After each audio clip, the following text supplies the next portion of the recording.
Boker Tov, nous sommes dimanche 6 Tevet, il fait froid et nous reprenons le shiur depuis les studios de Paris au DAF Pédalet Amoudbet, donc le DAF d'aujourd'hui c'est le DAF Péhé, on reprend à peu près un tiers de page avant. On reprend à Goufa.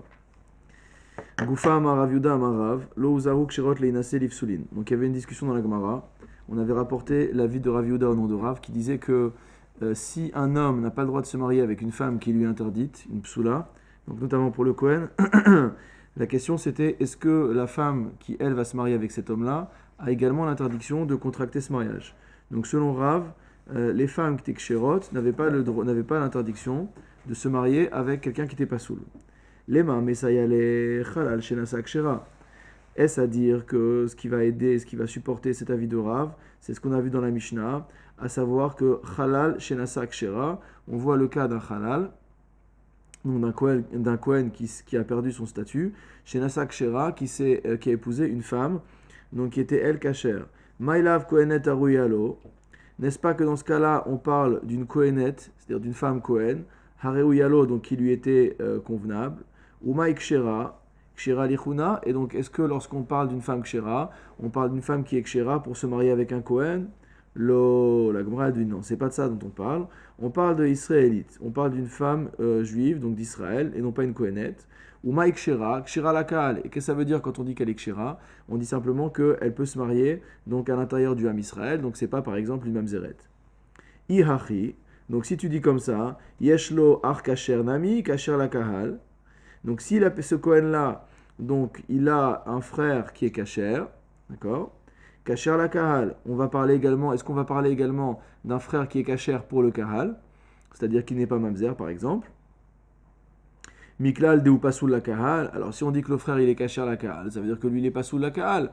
Or là on parlait pas de quelqu'un qui était pasoul la kahal, qui pouvait même pas se marier avec un juif, avec une juive. On parlait ici de quelqu'un qui était un halal. Et là, non, c'est pas ça. Kohen, ou midehu kohen, hi kohenet. Alors il dit non, il ne faut pas dire comme ça, on va dire que ici c'est un Kohen. Mais alors si tu dis que lui c'est un Kohen, alors à nouveau la question elle revient. On va dire si lui c'est un Kohen qu'on appelle kasher, alors la femme aussi dont on parle, on va dire que c'est une Kohenette. La Gemara elle nous dit midi iria, quel rapport entre les deux? Ha kedeita ve ha kedeita. Chaque terme, le terme de kasher est utilisé dans chaque contexte en fonction du contexte. Dans un cas il parle d'une femme kshera Israël, et donc elle est absolument pas Kohenet. Et dans l'autre cas, quand on parle du Kohen halal qui a un frère qui est kasher, on parle d'un Kohen qui est kasher, on parle pour exclure un halal. Mais c'est pas parce qu'on utilise à chaque fois le mot kasher que ça recouvre forcément la même définition. Metiv Rabin bar Nachman loikachu loikachu. Donc Ravin bar Nachman a rapporté une Gzera Shava en objection. Donc cette Gzera Shava, elle est sur le terme loikachu. Donc c'est marqué deux fois. Melamed Shisha Muzeret Aliede Ha'ish. Donc normalement, si ça avait été marqué une seule fois, on aurait compris que l'homme avait l'interdiction de prendre cette femme-là qui lui était interdite, qui était psoula pour lui. D'accord? Mais du fait que l'expression loikachu est répétée une deuxième fois dans la Torah, on en déduit qu'il y a un deuxième interdit. Quel est le deuxième interdit? C'est l'interdit qui est imposé à une femme qui est psoula de se marier avec un homme qui n'a pas le droit de se marier avec elle finalement. Dans les mots de la Gemara, Melamed, ça nous apprend, Shia Isha Muzheret, qu'il est interdit à la femme de contracter ce mariage, Aliede Ish, par l'intermédiaire de l'homme. Vu que l'homme n'a pas le droit de se marier avec elle, alors elle non plus n'a pas le droit de se marier avec lui. Alors qu'en fait, l'interdit n'est que chez l'homme à la base. Amar Rava a enseigné, Kol Echad ou Muzhar imuzheret. À chaque fois que lui a l'interdiction, elle aussi a l'interdiction. Vechol Echad ou lo Muzhar, et à chaque fois que lui n'a pas d'interdiction, alors elle non plus n'aura pas d'interdiction. Veha mehacha nafka. Alors il dit ça, est-ce qu'on l'apprend d'ici? Midera viuda marav nafka. On l'apprend pas de cette Gzera Shava, on l'apprend d'un autre enseignement sur lequel on va revenir plusieurs fois par la suite, qui est un enseignement de Rav Yehuda au nom de Rav, qui a dit, Vechentana de Rabbi Ishmael, c'est également quelque chose qui a été enseigné dans le Bet Midrash de Rabbi Ishmael, Ish o Isha ki asu mikol chatot Adam. On a un passou qui nous dit un homme ou une femme qui commettront l'une quelconque des fautes de l'homme. Donc on voit quoi dans ce pasouk? Hishva hakatuv isha le ish. L'homme et la femme sont mis sur un pied d'égalité. Lechol anashin sheba Torah, en ce qui concerne toutes les. Alors donc on a vu cet enseignement de Rav Yehuda au nom de Rav, qui a dit que ish o isha ki asu mikol chatot à Adam, que il y avait un pasouk qui nous dit qu'un homme ou une femme qui aura commis l'une quelconque des fautes de la Torah, de l'homme, donc on voit qu'il y a égalité entre l'homme et la femme. Hishva hakatuv isha le ish lechol onashim sheba Torah, c'est-à-dire que l'homme et la femme sont égaux dans tous les isurim de la Torah. Et donc, on aurait dû comprendre de là que si le Kohen a l'interdiction de se marier avec telle femme, alors cette femme-là également aura l'interdiction de se marier avec lui. Imehahi hava amina. Maintenant, si j'avais tiré cet enseignement de là, qu'est-ce que j'aurais dit? J'aurais dit la vachave bakol, que ça c'est que pour un interdit qui est égal pour toute personne, parce qu'il y a marqué Ishu isha ki asu mikol chatot adam. Donc on parle d'un cas général. Avalav sheno shave bakol lo. Mais là où je suis dans une interdiction qui ne concerne que les kohanim, je vais dire que non. Ve'are tum'a. Or on a le cas de la tum'a. Delav shen shave bakol, qui est également une interdiction qui n'est pas égale pour toute personne. Puisque les kohanim, c'est émor à la kohanim, comme nous dit Rashi. Donc la mitzvah de s'éloigner de l'impureté, elle concerne les kohanim et pas le reste d'Israël. Un Israël qui veut vivre dans la Toum'a, c'est pas extraordinaire comme vie, mais c'est pas interdit. Vetama dechatav rahamana bene Aaron velo benot Aaron. Et dans le cas de la Toum'a, comment on a exclu les femmes de cette interdiction-là? Parce qu'il y a marqué bene Aaron, et mort à la kohanim bene Aaron, dit au fils d'Aaron, velo benot Aaron, et non pas au fils d'Aaron. Halavachi, Havaamina Nashim Chayavot. Donc si la Torah a pris les précautions de nous dire les fils d'Aaron pour exclure les filles, c'est que s'il n'avait rien dit, j'aurais inclus aussi bien les filles que les garçons. Maïtama. Alors pourquoi la Havamina ça aurait été d'inclure aussi bien les filles que les garçons?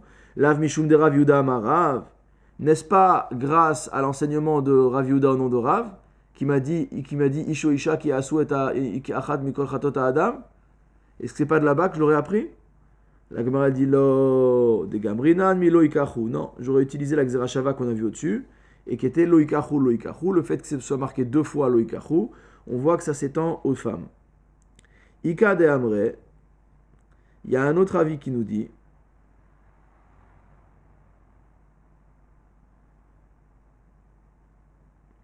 kicha itzrichale. Pour le fait de se marier, on avait besoin de ce pasouk. Salka d'Antachamina, parce que qu'est-ce qu'on aurait pu dire? On aurait pu dire Ligmar metum'a, je vais faire la déduction à partir de la tum'a.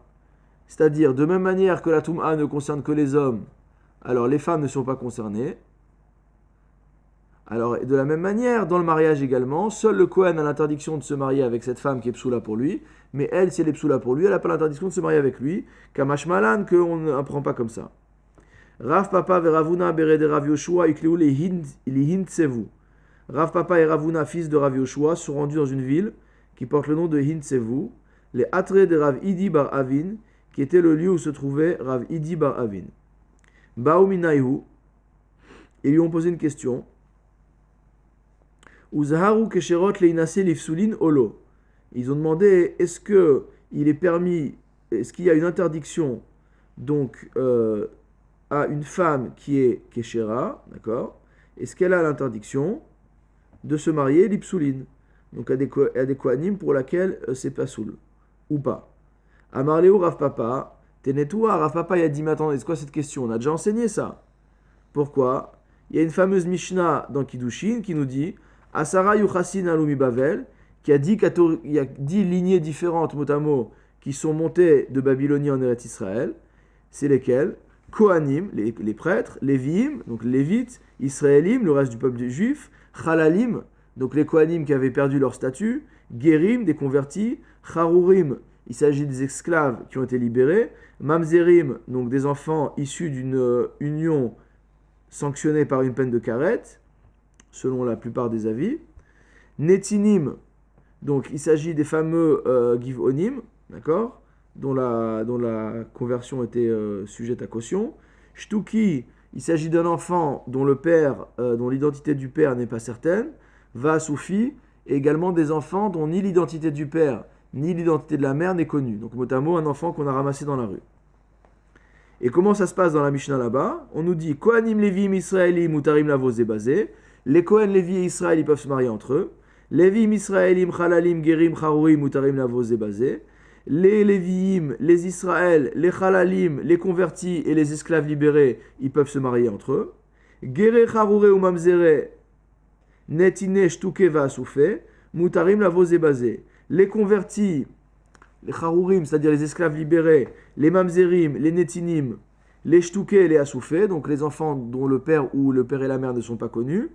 Donc mutarim la basé. Donc tout ce petit monde-là, ils peuvent se marier entre eux. Veilu kohenet lechala lokatane. Or, la Mishnah nous a pas enseigné là-bas le fait que des filles Kohen avaient le droit de se marier avec un halal. Et donc ça prouverait quoi? Ça prouverait qu'elles n'ont pas le droit et qu'elles ont elles-mêmes l'interdiction en tant que femmes de se marier avec lui. Amar le Ravuna bere de Rav Yoshua.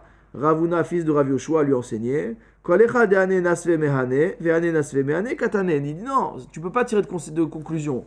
Là où on a la possibilité de se marier entre deux catégories, on a cité. D'accord? Mais Kohen, kevan de ilubael et minsav chalala asirale.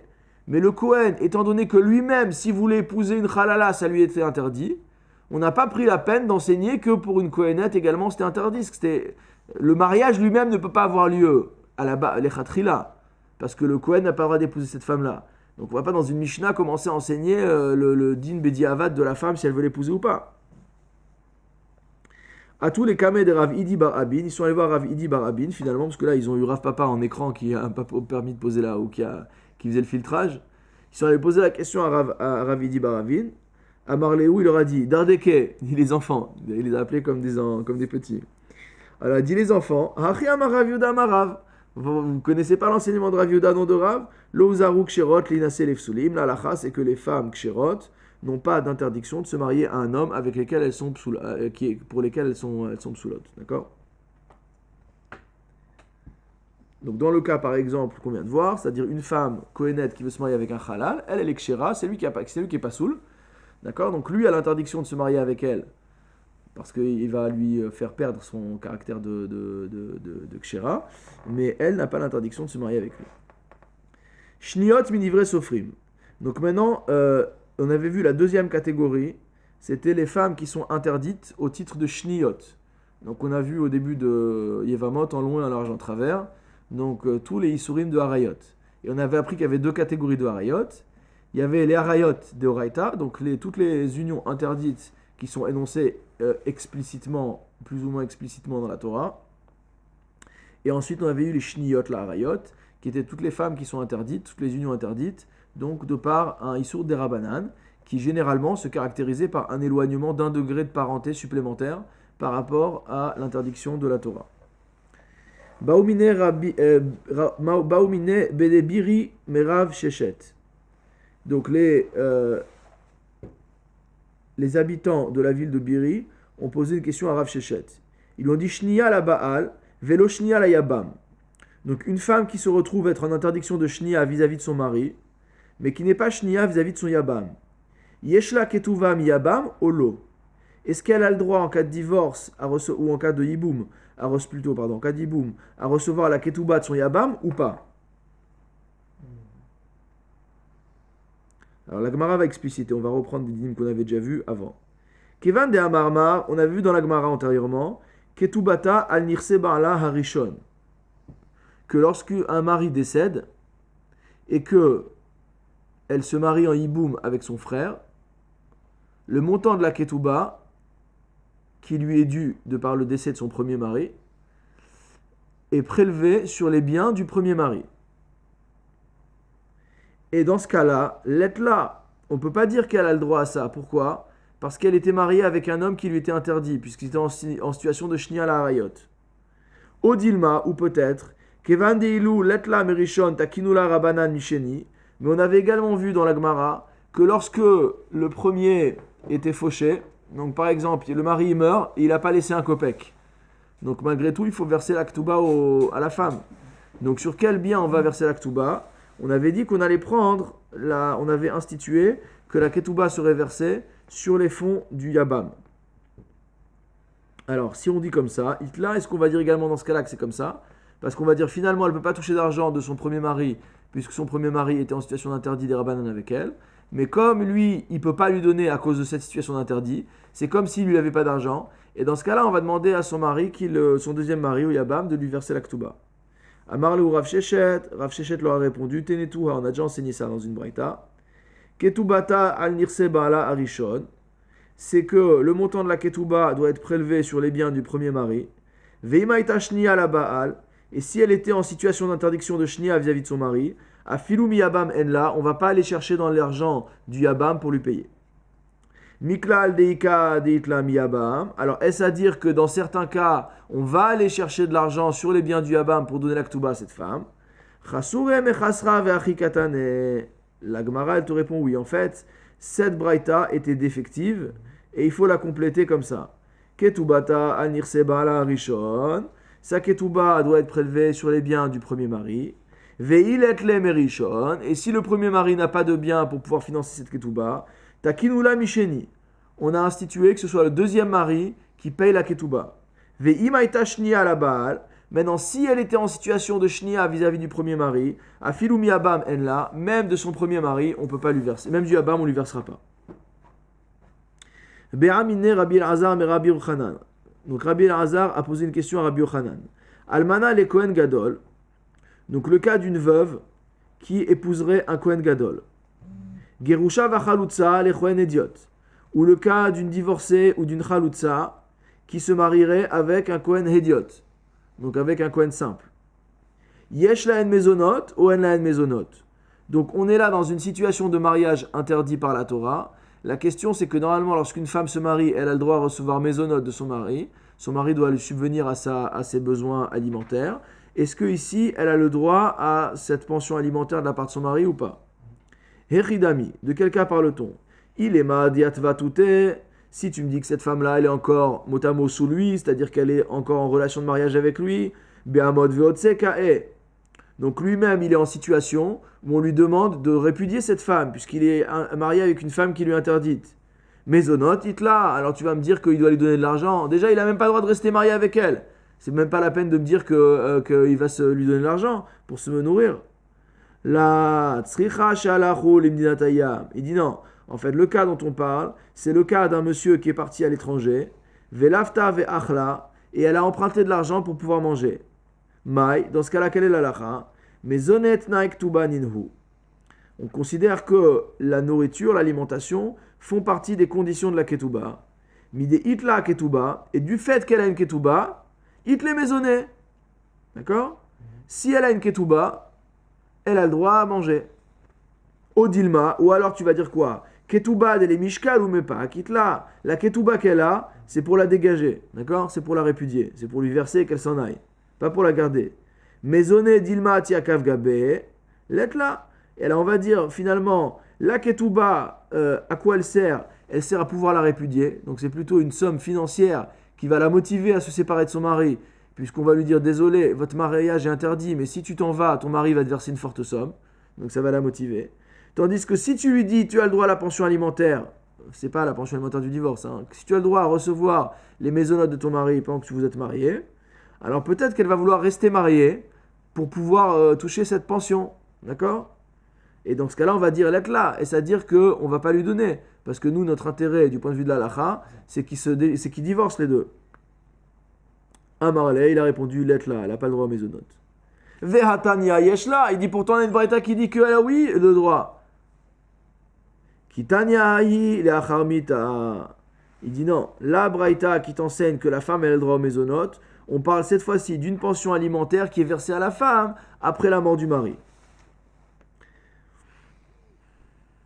Regardez Rashi, la acharmita. Immet velo giresha. Donc si ce monsieur, par exemple le Kohen Gadol est mort, et la veuve qu'il avait mariée se retrouve à nouveau veuve, mais cette fois-ci de lui. D'accord? Yeshla mezonot kol yeme anmenuta kish aralmana. Elle aura le droit à recevoir une pension alimentaire pendant toute la période de son veuvage, comme n'importe quelle autre veuve. Pourquoi? Dimzonet naik tuba. Parce que les mésonotes, c'est une des conditions de la ketouba. Or là, il est déjà mort. Donc on va pas avoir peur qu'en lui versant la pension alimentaire, elle reste mariée avec lui, puisqu'ils sont déjà plus mariés, il est mort. Donc dans ce cas-là, ce tnaï, on ne fait pas sauter.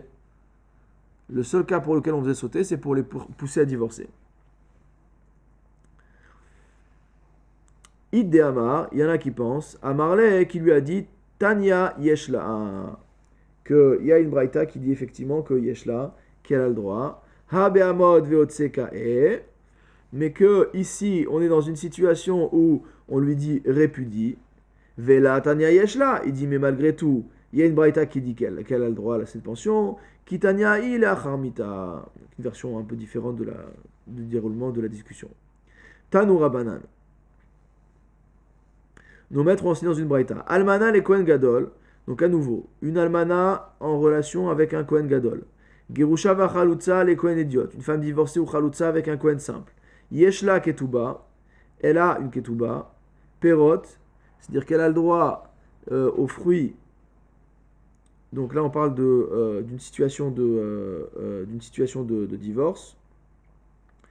D'accord. Elle a le droit aux perot. Elle a le droit de récupérer les fruits de ses propres biens dont le mari a profité.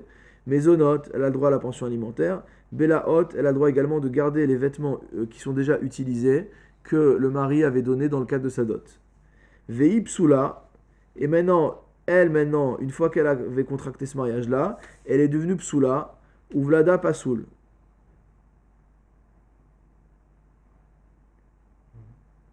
Vekofinotal otoleotsi, et donc on va l'obliger à répudier cette femme. Donc encore une fois, donc cette femme qui est mariée comme ça, elle a une ketouba, elle a le droit de profiter des pérotes, des maisonnotes, etc. Mais malgré tout, elle est psoula, et ses enfants seront psoulim, c'est-à-dire que par exemple l'enfant sera halal, il pourra pas avoir le statut de Kohen normal, et on doit forcer le mari à la répudier. Shniot midivre sofrim. Maintenant, si on prend le cas d'une femme qui est interdite, non pas par ce Issour de Raïta, du Kohen Gadol vis-à-vis de l'Almana, etc., mais uniquement du point de vue de Shniot midivre sofrim, c'est-à-dire du Issour des Rabbanan qu'on a déjà mentionné. En la ketouba, elle n'a pas le droit à la ketouba. Lo perot, ni aux fruits des biens. Lo mezonot velo belaot, elle n'a pas le droit à la pension alimentaire. Et elle n'a pas le droit au belaot. Vehik shera ou vlada kacher. Mais une fois qu'elle est divorcée, elle reste kacher, elle. Ou vlada kacher, et les enfants qu'elle aura eus seront kacher. Ve malgré tout, kofinoto leotsi. Malgré tout, on va l'obliger à la répudier parce qu'ils sont quand même en situation d'interdit des Rabbanan.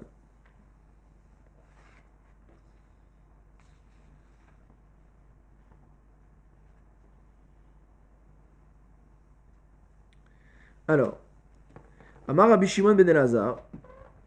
Rabbi Shimon ben Elazar a enseigné Mipnema amru almana le Kohen Gadol yeshla ketuba.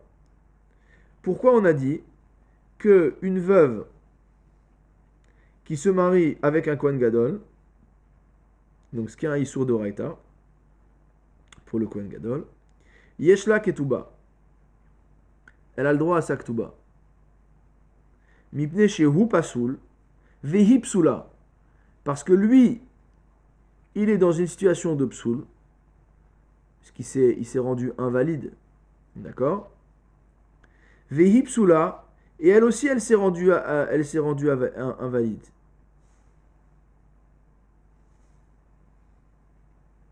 Regardez Rashi, parce qu'on ne comprend pas très bien comment elle est psoula. Il dit Ve'achi pirusha, Rashi kansuota rabanan, donc il anticipe un peu sur la suite. Il dit Ve'achi pirusha mipne sheu pasoul keditnan bifrorot. Donc lui est pasoul, comme on a enseigné dans la Gemara Bechorot. Hanose nashim ba'avera, celui qui épouse une femme de manière interdite, pasoul atcheidor anaa. Donc il est pasoul jusqu'à ce qu'il fasse vœu de ne plus profiter. Vehi psula aliado, et elle, du fait qu'elle est en relation avec lui, ipso facto, elle est psula. D'accord? Donc elle devient halala, elle, dès lors qu'elle a un rapport avec lui, elle acquiert le statut de halala. Et donc elle ne pourra pas se remarier avec un autre Kohen, par exemple. Vechol makom shiu pasul vehi psula. Hein? Elle, c'est définitif, et lui, quand il va cesser d'être en relation avec elle, il peut redevenir kasher. D'accord? Alors, vechol makom shiu pasul vehi psula. Et à chaque fois que lui, il est pas soul et qu'elle, elle est psoula, kansu oto ktuba. Donc, on a mis un knas sur la ktuba, c'est-à-dire que les chachamim ne l'ont pas dispensé de lui verser sa ktuba.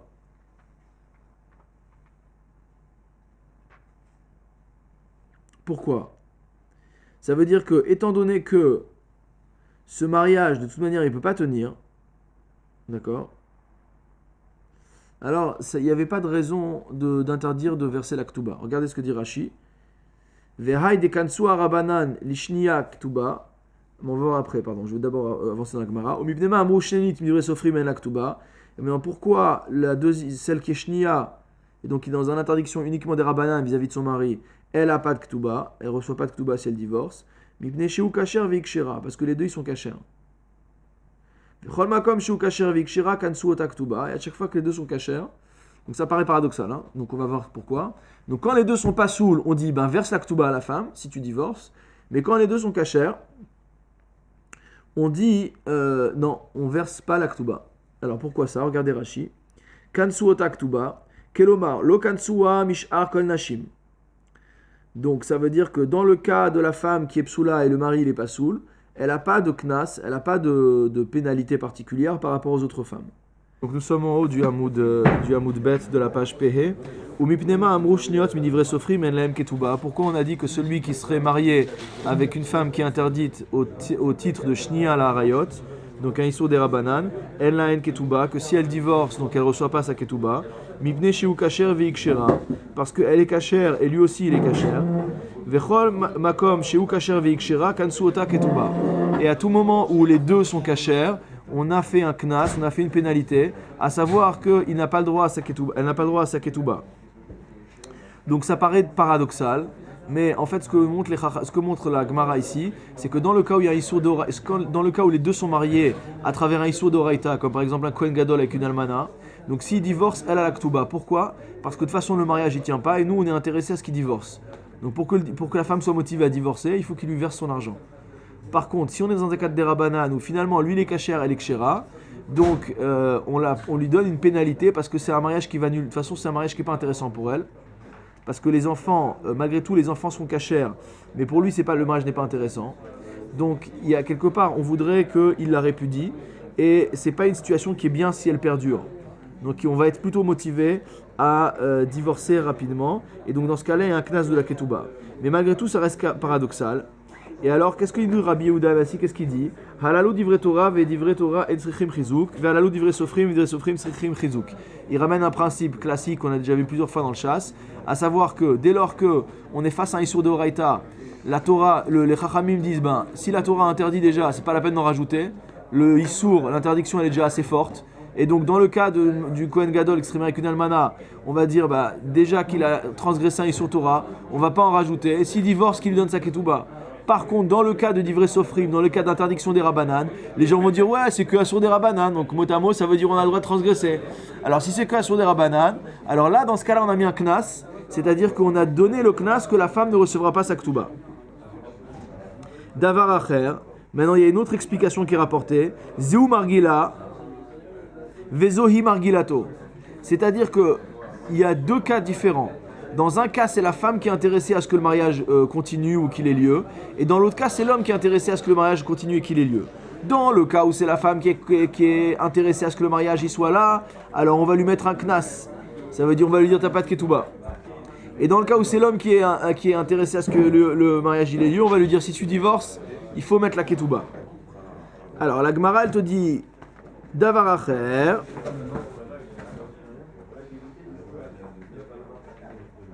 Donc davar acher, man katanela. Qui a dit ce davar acher? Qui a rajouté cette histoire de qui est intéressé au mariage? Ika de Amar, Rabbi Shimon ben Elazar katanela. Certains disent que c'est Rabbi Shimon ben Elazar qui a dit cela. Alors qu'est-ce qu'il avait dit Rabbi Shimon ben Elazar? On l'avait vu dans le Hamoud, à la fin du Hamoud précédent. Il avait dit Mipnema amrou almana le kohen gadol yeshla ketuba tata tata tata. C'est lui qui avait dit pasul psula et kasher kshera. D'accord? Donc, s'il avait déjà donné un enseignement à Rabbi Shimon ben Elazar, pourquoi maintenant il vient pour redire un deuxième enseignement de Davar Acher, où il te dit, parce que dans un cas, l'un il est intéressé, l'autre il est intéressé. Alors la Gemara elle te dit, Umatam Kamar. En fait, cet enseignement de Rabbi Shimon ben Elazar vient rapporter une raison à ce qu'il avait dit auparavant. D'accord? Matam Amrou Pasoul Ipsula. Quelle est la raison pour laquelle ils avaient dit que quand il n'est pas soul, elle est psoula, comme le Kohen Gadol qui est marié avec une almana, Kansu Oto Ketuba, on a fait un knas, à savoir que il devra lui donner la ketouba, mipnei shehi margila, Non. Non, encore une fois. Uma ta'am kamar. Ma ta'am amru hu pasul ve'ipsula kansuot aktuba mipneshi margila. Uma ta'am hu kasher ve'ikshira kansuot aktuba mipneshi imargelato. Donc quelle est la raison pour laquelle dans le cas où il est marié avec une psula, donc on va faire un knas qui doit lui donner la ktuba, et dans le cas où les deux ils sont cachés, on va faire le knas, c'est que il y a pas de ktuba pour elle, d'accord? C'est ça la raison. Donc la raison pour laquelle, quand lequel il est pas sous les psoula, c'est la raison pour laquelle il y a pas de il y a une ketouba quand il est pas sous les psoula, c'est que c'est lui qui est margil. Donc le knas il est pour lui, qui va devoir payer le laktouba. Et dans le cas où les deux ils sont cachers, d'accord, le knas il est pour elle parce que c'est elle qui est intéressée au mariage parce que ses enfants ils vont être cachers. Donc c'est à elle qu'on met le knas en lui disant tu n'auras pas de ktuba. Ika de Amar, il y en a d'autres qui disent Rabbi Katanela, que non, ça c'est un enseignement de Rabbi Yehuda Anassi, Vechalutza Kakashiale, et Rabbi il avait un problème avec le cas de la Chalutza.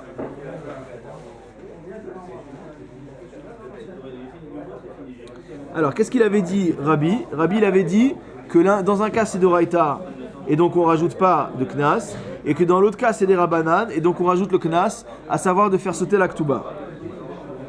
Et donc Rabbi, pourquoi il a rajouté cette histoire de qui est margil l'autre, qui est intéressé au mariage par rapport à l'autre? À cause du problème de la chaloutza. C'était quoi le problème de la chaloutza? Vea chaloutza des rabanan vitla ketuba. On voit que dans le cas d'une chaloutza des rabanan, donc une femme qui est chaloutza des rabanan, elle reçoit une ketuba. Or, si tu dis qu'elle est des rabanan, on aurait dû aller selon le premier principe de Rabbi, qui disait que quand c'est des rabanan, il faut mettre un knas, et que donc on va enlever la ketuba. Donc c'est pas logique. Hadaramar. Et pour ça que Rabbi il est revenu, il t'a dit que ban n'est pas scellé mi des rabanan. Bien que dans ce cas-là, c'est un pisoul qui est que des rabanan. Zehu margila.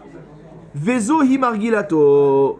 Dans un cas, on va dire que c'est elle qui est intéressée au mariage. On lui enlève sa ketouba. Dans l'autre cas, c'est lui qui est intéressé au mariage. Alors on va lui faire payer la ketouba. Maïka ben Rabbi et Rabbi Shimon ben Elazar. Quels sont les cas qui séparent la vie de Rabbi Shimon ben Elazar et la vie de Rabbi Yehuda Anassi? Amar Rav Chizda, selon Rav Chizda, c'est le cas de Mamzeret Untina et Israël Ika ben Aïhu. Il y a entre eux le cas de Mamzeret